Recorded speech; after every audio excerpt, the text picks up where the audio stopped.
ಹಿಂದಿ ಇನ್ಮೇಲೆ ಆಟಕ್ಕುಂಟು ಲೆಕ್ಕಕ್ಕಿಲ್ಲ. SSLC ಒಟ್ಟು ಅಂಕ ಇನ್ನು ಮುಂದೆ 525. ಹಿಂದಿ ಭಾಷೆಗೆ ಮಾರ್ಕ್ಸ್ ಇಲ್ಲ, ಬರೀ ಗ್ರೇಡ್ ಅಷ್ಟೇ. ನೋಡಿ, ನಾವೆಲ್ಲ ಓದಬೇಕಾದಂತಹ ಸಂದರ್ಭದಲ್ಲಿ 3 ಭಾಷೆಗಳು ಮುಖ್ಯವಾಗಿ ಕನ್ನಡ, ಹಿಂದಿ ಮತ್ತು ಇಂಗ್ಲಿಷ್. ಸೊ ಆದರೆ ಇಲ್ಲಿ ಹಿಂದಿ ಇನ್ಮೇಲೆ ಆಟಕ್ಕೆ ಉಂಟು ಲೆಕ್ಕಕ್ಕಿಲ್ಲ ಅಂತೆ. ಹಿಂದಿ ಭಾಷೆಗೆ ಮಾರ್ಕ್ಸ್ ಇರೋದಿಲ್ಲ, ಬರೀ ಗ್ರೇಡ್ ಅಷ್ಟೇ ಕೊಡ್ತಾರಂತೆ. SSLC ಮಾರ್ಕ್ಸ್ ಇನ್ನು ಮುಂದೆ 525ರಿಂದ 525ಕ್ಕೆ ಇಳಿಕೆಯಾಗಿರೋದು.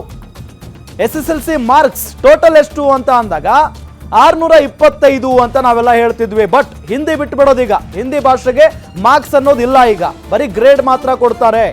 ಸೊ ಹಂಗಾಗಿ 525ಕ್ಕೆ ಈಗ ಮಾರ್ಕ್ಸ್ ಇಳಿಕೆ ಆಗಿರೋದು ಟೋಟಲ್.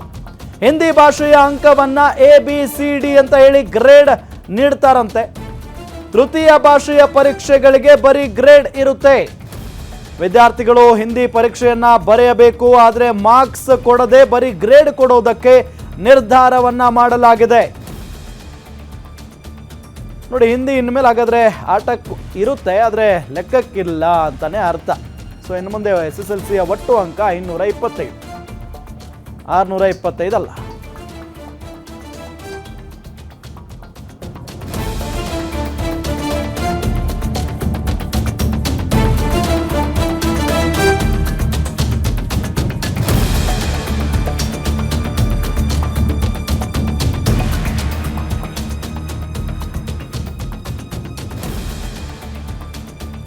ಡೀಟೇಲ್ಸ್ ಕೊಡ್ತಾರೆ ನಮ್ಮ metro reporter Sangamesh.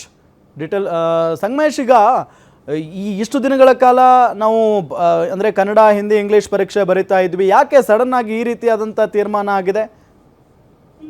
S Ram, ಏನು ಹಿಂದಿ ವಿಷಯಕ್ಕೆ ಸಂಬಂಧಪಟ್ಟಂತೆ ಹಲವು ಪ್ರತಿಭಟನೆಗಳು ಕೂಡ ಆಗಿವೆ. ಸಚಿವರ ಮನೆಗೆ ಹೋಗಿ ಅವರ ಮನೆ ಮುಂದೆ ಕೂಡ ಪ್ರತಿಭಟನೆಯನ್ನ ಮಾಡಿದ್ರು, ಮನವಿಯನ್ನ ಮಾಡಿದ್ರು ಕನ್ನಡ ಪರ ಸಂಘಟನೆಯವರು. ಯಾಕೆಂದ್ರೆ ಈ ಹಿಂದಿ ವಿಷಯದಿಂದ ನಮ್ಮ ಮಕ್ಕಳಿಗೆ ತೊಂದರೆ ಆಗ್ತಾ ಇದೆ.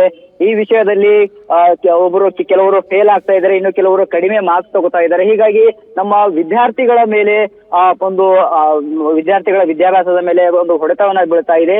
ಸಂಪೂರ್ಣವಾಗಿ ಈ ವಿಷಯವನ್ನ ತೆಗೆದು ಹಾಕಬೇಕಂತೂ ಕನ್ನಡ ಪರ ಸಂಘಟನೆಗಳ ಹಲವು ದಿನಗಳ ಬೇಡಿಕೆ ಆಗಿತ್ತು. ಕೊನೆಗೂ ಶಿಕ್ಷಣ ಇಲಾಖೆ ಎಚ್ಚೆತ್ತುಕೊಂಡು ಇಂದು ಮಹತ್ವದ ಪತ್ರಿಕಾಗೋಷ್ಠಿ ಮಾಡುವ ಮೂಲಕ ಹಿಂದಿ ವಿಷಯಕ್ಕೆ ವಿನಾಯಿತಿಯನ್ನ, ಹೇಗೆಂದ್ರೆ ವಿದ್ಯಾರ್ಥಿಗಳು ಕೇವಲ ಪರೀಕ್ಷೆಗೆ ಭಾಗಿಯಾಗಿದ್ರೆ, ಒಂದು ಪರೀಕ್ಷೆಗೆ ಹಾಜರಾಗಿದ್ರೆ ಸಾಕು, ಅವರಿಗೆ ಒಂದು ಗ್ರೇಡ್ ಮುಖಾಂತರ ಒಂದು ಮಾರ್ಕ್ಸ್ ಗಳ ಅಂತ ಶಿಕ್ಷಣ ಸಚಿವರು ಹೇಳಿದ್ದಾರೆ. ಹೀಗಾಗಿ ಹಲವು ದಿನಗಳ ಬೇಡಿಕೆ ಇವಾಗ ಕನ್ನಡ ಪರ ಸಂಘಟನೆಗಳ ಏನ್ ಬೇಡಿಕೆ ಇತ್ತು, ಈ ಬೇಡಿಕೆ ಈಡೇರಿದೆ ಅಂತಾನೆ ಹೇಳ್ಬೋದು ರಾಮ್.